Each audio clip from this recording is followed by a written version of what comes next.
Governor Romney, over to you. You've opened the door on this topic, at least where Governor Perry is concerned. Despite your own private sector experience, as you know, Massachusetts ranked only 47th in job creation during your tenure as governor.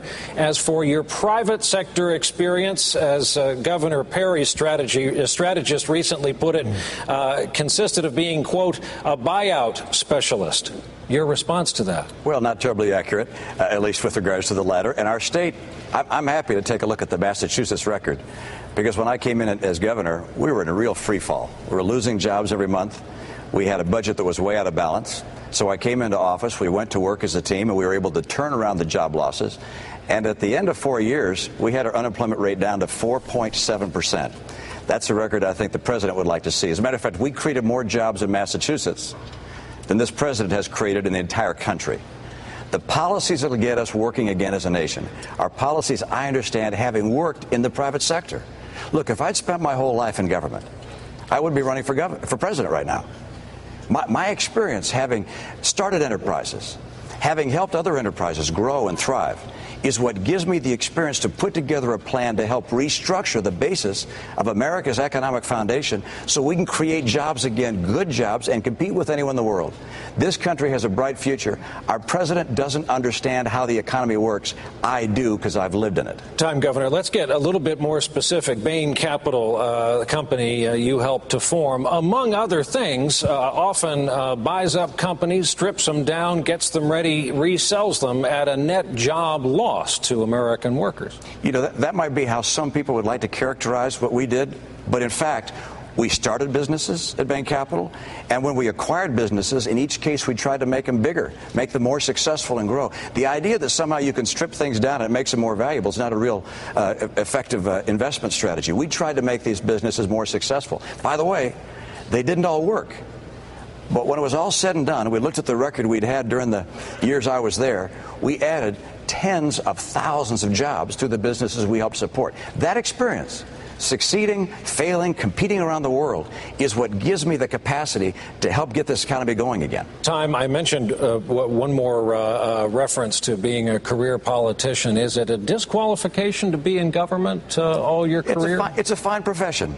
And if someone were looking to say, how can we restructure government and which agency should report to which other agency, well, maybe that's the best background. If you're thinking about what it takes to reshape and update America's economy, and to allow us to compete with China and other nations around the world, understanding how the economy works fundamentally is a credential I think is critical. Let's widen this out, and let's bring in Mr. Kane on one side and wait a second. Senator. Go ahead, Mr. I'll give you 30 seconds. Yeah, let's wait a second. Oh, we could do this all evening. Yeah, but states are different.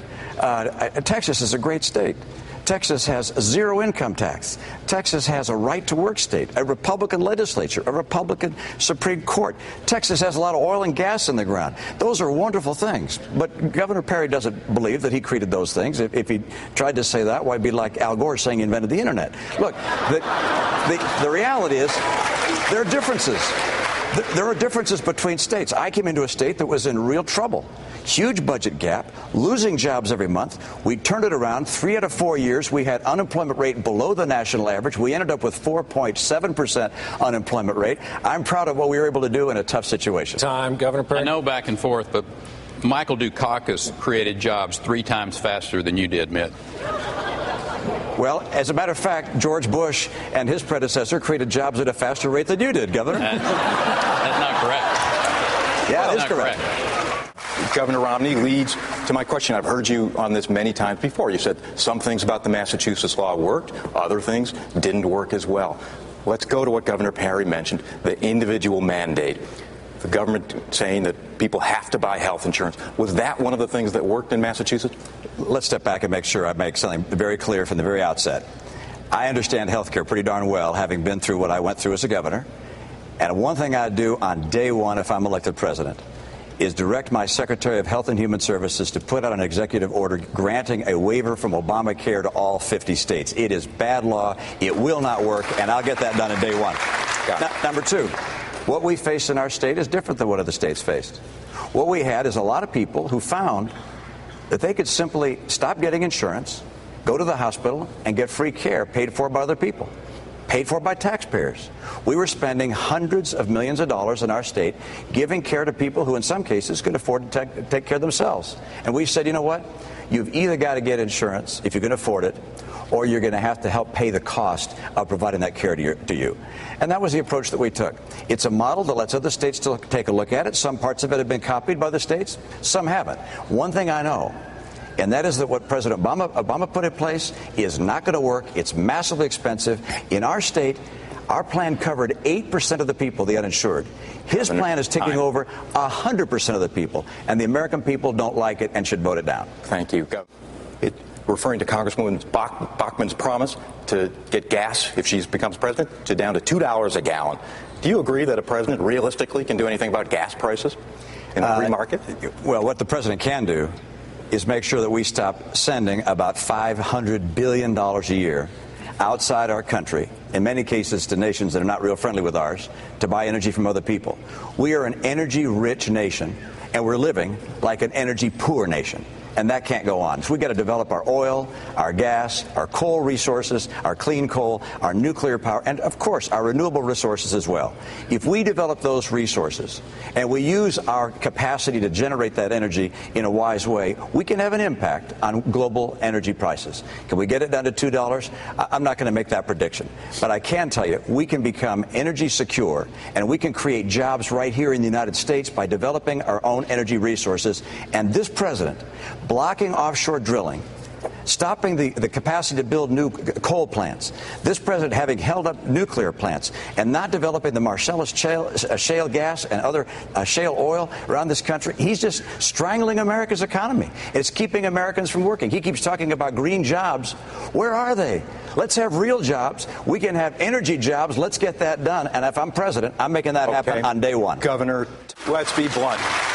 Let's be blunt. Democrats are itching to use that kind of provocative language against Republicans, yet you acknowledge yourself that Social Security has funding problems. How do you have a candid conversation about Social Security without scaring seniors? Well, the issue is not the funding of Social Security. We all agree, and have for years, that the funding program of Social Security is not working.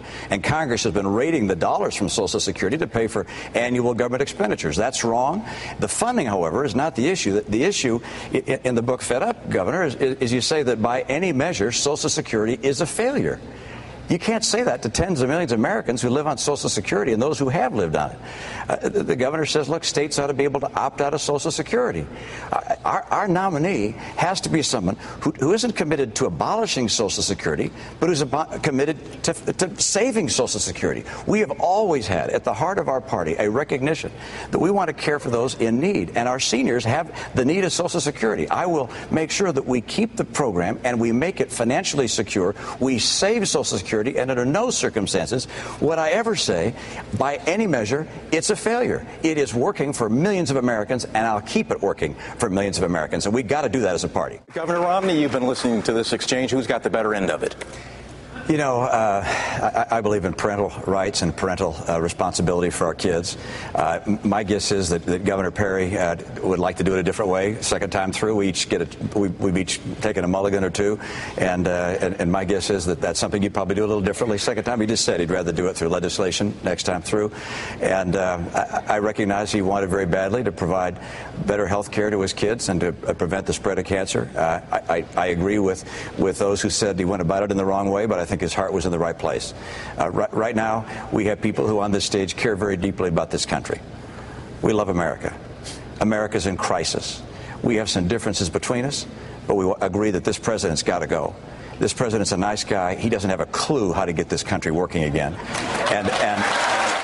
Specifically, do you agree or disagree with some of the issues that the governor of Texas says as far as what you would consider enough to be able to declare the border safe? Well, first, we ought to have a fence. Secondly, the whole fence, 2,600 miles. We ought to have a fence, or a technologically approved system to make sure that we know who's coming into the country, number one. Number two, we ought to have enough agents to secure that fence and to make sure that people are coming over caught. But the third thing, and I learned this when I was with Border Patrol agents in San Diego, and they said, look, they can always get a ladder to go over the fence, right, and people will always run to the country. The reason they come in such great numbers is because we've left the magnet on. And I said, what do you mean the magnet?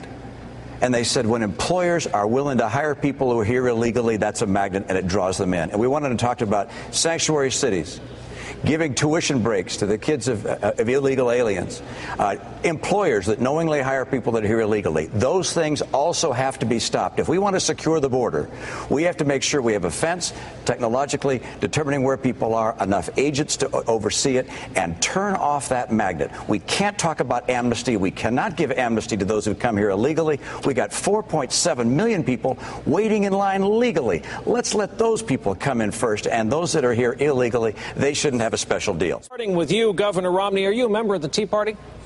I don't think you carry cards in the Tea Party. I believe in a lot of what the Tea Party believes in. The Tea Party believes that government's too big, taxing too much, and that we ought to get to the work of getting Americans to work.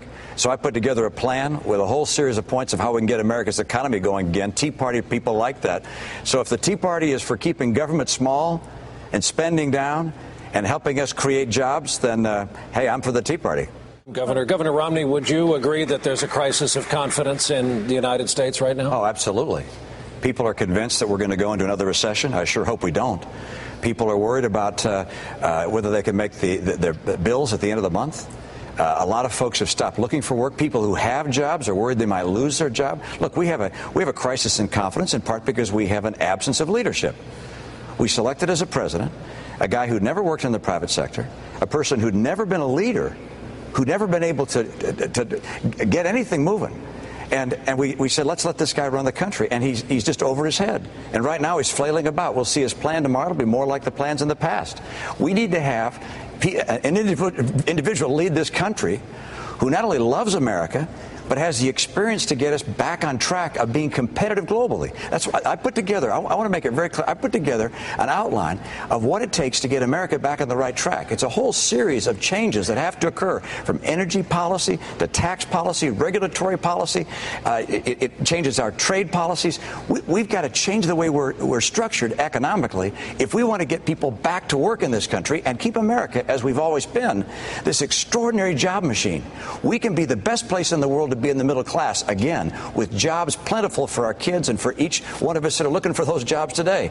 I know how to do that, and that's why I'm in this race. Time, Governor. You often hear this figure: 47% of Americans pay no federal income tax, and the promised effort underway soon, at least in Washington, to correct that. Isn't some of this argument semantics, and won't the effort to correct that be a de facto tax increase? You know, I must admit I have a bit of a hard time with the idea that there are people who don't feel like they're supporting our troops by contributing tax revenue through the income tax or through other tax vehicles. I don't want to raise taxes on the American people, but I think everybody ought to feel that they're part of this effort and that they're providing for our military, providing for our roads, providing for our schools. That ought to be part of what every American experiences. But right now, the question is not the people that are not paying taxes at the low end. The question is not the people who are very, very rich. The question is, how about middle-income Americans? Who are the people most hurt by the Obama economy? And the answer is the middle class. The great majority of Americans are having a very, very difficult time. And our effort has to be to find ways to reduce the burden on those people. And that's why I proposed that anybody who's earning $200,000 a year and less ought to be able to save their money tax-free. No tax on interest, dividends, or capital gains. Let people save their money, invest in America, and not have to give more money to the government. The middle class needs our help. Would Ben Bernanke have a job in your administration? No, I'd be looking for somebody new. I think Ben Bernanke has overinflated the amount of currency that he's created.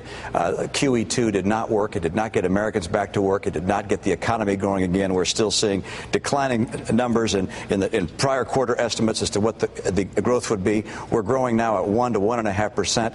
The plan I put forward just 2 days ago in Nevada will grow our economy at 4% per year for 4 years and add 11.5 million jobs. That's a very different approach than Ben Bernanke's taken, and it's a demonstrably different approach than Barack Obama has taken, and that's in part because we have very different life experiences.